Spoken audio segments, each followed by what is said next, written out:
Ma passion, c'est vraiment le chocolat, mais la transformation des produits agricoles.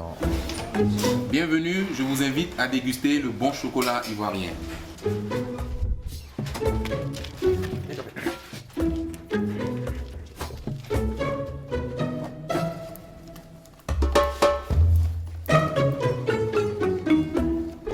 Je m'appelle Axel Emmanuel, artisan chocolatier de l'entreprise Le Chocolatier Ivoirien.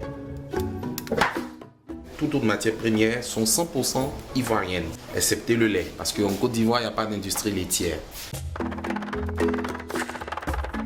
Le cacao, le beurre de cacao, les arômes citronnels, c'est vraiment des choses qui poussent dans toute la Côte d'Ivoire et qu'on peut en avoir à profusion à tout moment de l'année.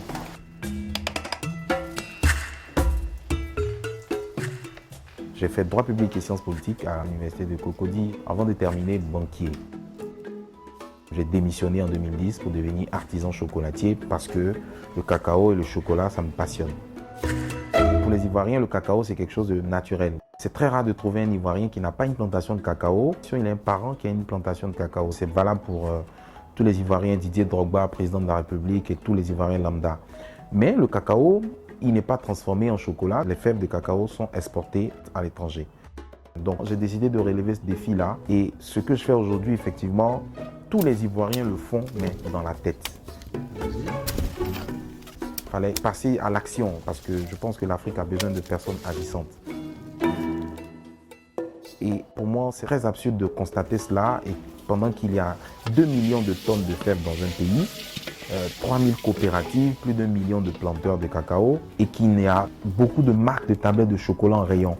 Et mon rêve, c'est qu'il y ait autant de marques de tablettes de chocolat comme il y a plus de 150 partis politiques. Ce sont un fait vraiment de qualité. Ouais.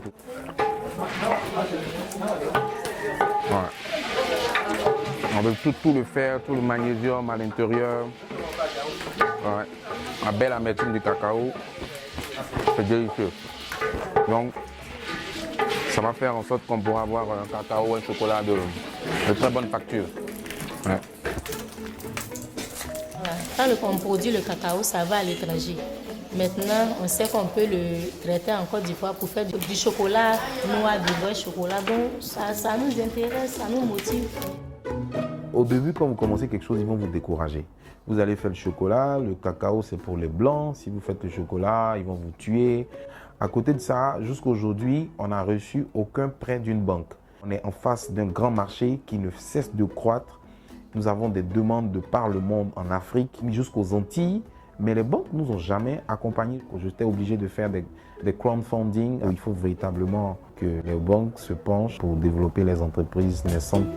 Notre gamme de chocolat, c'est un chocolat artisanal. Il est fait main. Les tablettes elles sont emballées une par une à la main. Ça nous distingue des autres et ça marque aussi notre africanité à travers toutes nos créations. Plus c'est un côté marketing, côté design. Et donc j'ai choisi un positionnement quasiment différent. Donc on a un chocolat au piment, chocolat au gingembre, chocolat au café, à la noix de cajou, chips de banane plantain, les goûts de chez nous.